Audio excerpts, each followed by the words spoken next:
Bom dia! No vídeo da semana eu queria falar para vocês sobre uma humildade muito importante chamada humildade.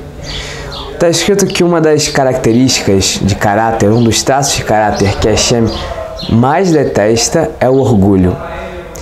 Porque está escrito que aquele que tem orgulho se afasta a presença de Hashem. Não permite que Hashem esteja com ele, porque ele é tudo. Se ele é tudo, ele não permite que outro o complemente. Não permite que Hashem intervenha na vida dele porque ele acredita ser autossuficiente. E aí não abre espaço para que Hashem esteja na vida dele. Vamos estudar um pouco o reverso, como a gente pode lidar melhor com o antídoto desse problema, o antídoto desse veneno, a humildade. Vamos começar com o que a Torá tem de dar de exemplo para a humildade, mas a humildade que a gente pode ver que é a humildade errada. Nós temos o exemplo do rei Shaul, que ele é citado várias vezes e criticado muitas vezes pela humildade que ele tem excessiva e que ele utiliza ela de forma errada. Por exemplo, quando ele vai se tornar rei, vai ser anunciado como rei, é uma passagem bem engraçada, bem interessante, que ele na verdade se esconde do povo e é encontrado escondido no meio de um armário, porque ele tinha vergonha. Achava-se humilde demais para ser rei, não achava que ele estava no nível para tal e tinha vergonha. Então ele utilizava errado a midá que ele tinha de humildade, colocando-se para baixo, utilizando isso como baixa autoestima, o que não é o que a Torá pede da gente. Agora vamos tentar entender o que a Torá coloca como o ideal de humildade. Quando nós queremos ver um exemplo de humildade, a gente tem que ir para nosso grande mestre Moshe Rabbeinu, que a própria Torá diz que ele foi o homem mais humilde do mundo. Interessante perceber que o próprio escreveu isso na Torá e que mesmo assim continuou sendo humilde. Escreveu, eu sou o homem mais humilde do mundo, e assim continuou.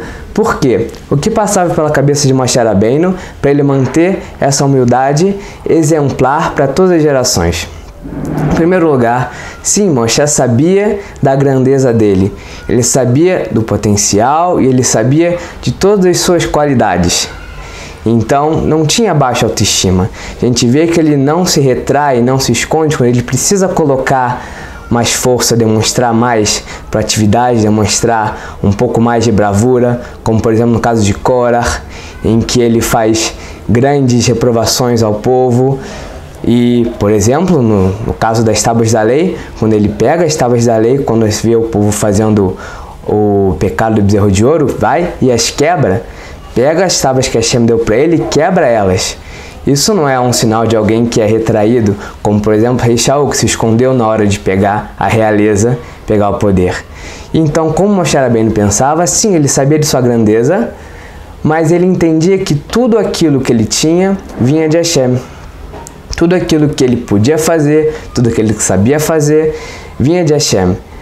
Então, se ele era espiritualmente grande, se ele era um líder, era porque Hashem colocou ele naquela posição.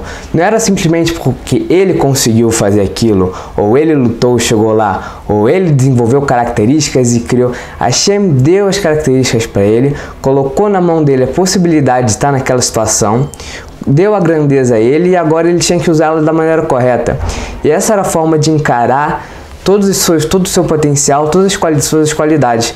Assim ele encarava elas e evitava o orgulho, dizendo eu posso, eu consigo. Assim não era com ele, porque se Hashem quisesse, assim poderia tirar dele. Por exemplo, um exemplo mais contemporâneo, uma pessoa, um cantor, digamos, uma pequena bactéria na garganta, qualquer doença, pronto, acabou, perdeu toda aquela capacidade, todo aquele talento que ele tinha. No fundo, Hashem pode tirar tudo que ele deu pra gente. Então, resta a nós saber como utilizar para o bem, para divulgar a Torá, para praticar bons atos no mundo, para praticar mitzvot e para se aproximar dele. As características que ele nos deu são para que nós possamos nos aproximar sempre dele e cumprir melhor a nossa função nesse mundo. Então, eu gostaria de desejar para vocês um Shabbat Shalom e até a próxima.